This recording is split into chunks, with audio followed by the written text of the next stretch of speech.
안녕하십니까. 건강부동산TV입니다. 올해 집값이 지역별로 너무 많이 올랐어요. 전반적으로 어느 지역의 아파트들이 올랐는지 한번 살펴보겠습니다.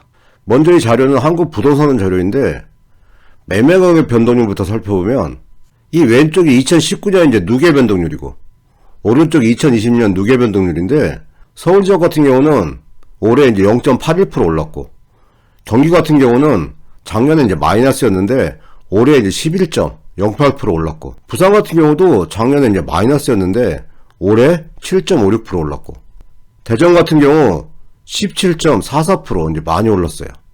울산 같은 경우도 작년 같은 경우 이제 마이너스였는데 올해는 10.48% 올랐고 세종시 같은 경우는 전국에서 가장 많이 올랐는데 작년에는 마이너스 1.71%였는데 올해는 무려 41.99%가 이제 올랐어요. 어마어마하게 이제 오른 거죠. 이 경남 지역 같은 경우도 작년에는 마이너스 6.44%였는데 올해에는 3.90% 올랐고 이런 식으로 전국 주요 지역의 아파트 가격 상승률이 굉장히 높았습니다. 전세 가격 변동률도 살펴보면 서울 같은 경우 작년에 마이너스였는데 올해 4.34% 올랐고 인천 같은 경우도 작년에 마이너스였는데 올해 9.82% 올랐고 부산 같은 경우도 작년에 마이너스였는데 올해 이제 5.72% 올랐고 대구 같은 경우는 5.29% 올랐고 대전 같은 경우가 14.35% 많이 올랐어요. 울산 같은 경우가 작년에 이제 마이너스였어요. 근데 올해 18.84% 올랐고 이 세종시 같은 경우도 이 전세가격 변동률도 작년에는 마이너스 0.27%였는데 올해는 무려 59.06% 올랐어요. 어마어마하게 오른 거죠.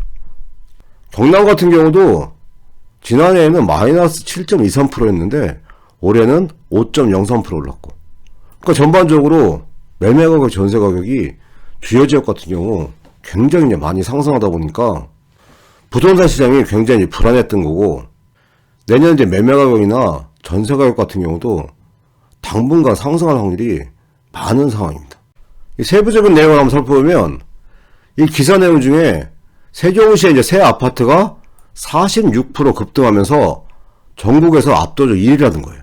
연식별로 이제 실거래가 이제 분석한 내용인데 그 내용을 한번 살펴보면 이 표가 이제 직방 자료인데 전년 대비 집값 상승률 가파른 지역해가지고 1위부터 이제 5위까지 순위별로 이제 정해놨는데 1위가 이제 세종시에 5년 이하 된 아파트, 신축 아파트들이 상승률이 46.6%였다는 거예요. 2위도 이제 세종시인데 6년에서 10년 이하 아파트가 41.1%.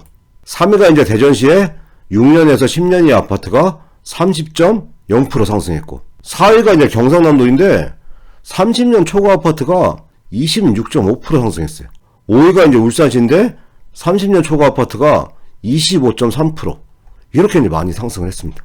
이 기준은 입주연도를 기준으로 30가구 이상 이제 아파트 실거래가를 이제 분석한 결과인데 이 세종시 신축 아파트 같은 경우 평당 이제 평균 매매 가격이 1,901만원으로 작년에 이제 1,296만원보다 46.6% 이제 올랐다는 얘기예요. 그러니까 국민평형이라 불리는 전용면적 8사 같은 경우 집값이 1년 만에 1억 5,373만원 오른 수준이고 2위를 기록한 세종시의 이제 입주 이제 6에서 10년차 아파트 같은 경우도 작년에는 평당 1,123만원 수준에 거래됐는데 올해 같은 경우는 1,584만원으로 뛰어서 41.1% 상승했다는 그런 분석 자료를 발표한 겁니다. 그러면서 세종시 집값은 지난 7월에 행정수와 논의 전후로 가파른 상승 곡선을 달렸다는 얘기죠. 이 세종시 같은 경우는 최근에 17억 원에 거래된 사례도 나왔어요. 지역 내에서 가장 비싼 매매 가격 기록을 갈아치운 건데 이 한솔동 천마을 3단지 전역 149 같은 경우 이 넉 달 전에 14억 8천에 이제 거래했었는데 지난달 1일에 17억 원에 거래되면서 세종시에서 가장 비싼 매매 가격 기록을 갈아치울 정도로 세종시의 아파트 가격 변동률이 굉장히 많이 상승한 한 해였습니다. 이 대전 지역도 이제 많이 상승했는데 입주연도에 구애받지 않고 전년 대비 평균 한 20%가 넘는 상승률을 보였어요.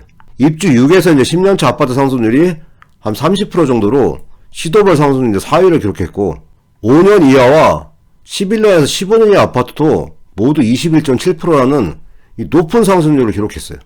이렇게 높은 상승률을 기록한 요인이 세종시 이제 집가 상승 영향과 재건축 추진이 값을 이제 끌어올린 것이다. 이런 식으로 이제 분석 내용을 올렸습니다. 그 서울 지역의 상황을 보면 상승률 자체는 10%대로 낮게 매겨졌어요. 근데 전년 대비 평당 매매가 상승액은 훨씬 높았다는 거예요. 전형면 이제 8사 기준으로 신축은 1년 새 평균 1억 570만 원이 올랐고 6에서 10년차 아파트는 9,020만 원이 올랐어요. 거기에 더해서 30년 초과 아파트 같은 경우도 올해 초에는 거래가 얼어붙으면서 이제 하락 곡선을 그렸는데 8월 이후에 다시 매수세가 붙으면서 10월 기준으로는 평당 3,800만 원까지 상승하는 모습을 보였다는 얘기입니다. 올해 하반기에 또 경남 지역이나 울산 지역 아파트도 굉장히 많이 올랐는데 경남 지역 같은 경우는 입주한 지 이제 30년을 넘긴 아파트 단지에 매매가격 상승률이 26.5%로 시도별 상위 이제 5위를 기록했어요. 울산광역시 같은 경우도 30년 초과 아파트 집값 상승률이 25.3%로 상위권을 기록했고 이런 식으로 경남 지역이랑 울산 지역 아파트들도 상승률이 이제 굉장히 높은 한 해였습니다. 그러니까 오늘 살펴봤듯이 전국 주요 지역의 아파트 가격 변동률이 굉장히 높은 한 해였어요. 전세 가격 또한 굉장히 많이 상승한 한 해였는데 문제는 이 추세가 언제 조정될지를 알 수 없다는 게 현재 부동산 시장의 심각한 문제라는 생각이 듭니다. 현재 이제 전세 매물이 부족하면서 전세 가격이 급상승하면서 집값을 밀어올리고 있는 현상이 지역별로 지금 나타나고 있는 상황이기 때문에 내년에 아파트 가격 시장도 낙관할 수만은 없는 실정이 현재 이제 부동산 시장의 현황입니다. 정부에서 매매 시장이나 전세 시장에 맞는 그런 대책을 마련해야만 부동산 시장이 이제 안정될 수 있는 부분인데 현실적으로 부동산 시장에서 원하는 그런 대책들이 안 나오기 때문에 안타까운 심정입니다. 정부에서 합리적인 대책을 세워줬으면 하는 바람입니다. 오늘 준비한 내용 여기까지고요. 앞으로 좋은 내용 알려드리기 위해서 열심히 노력하겠습니다. 시청해주셔서 감사합니다.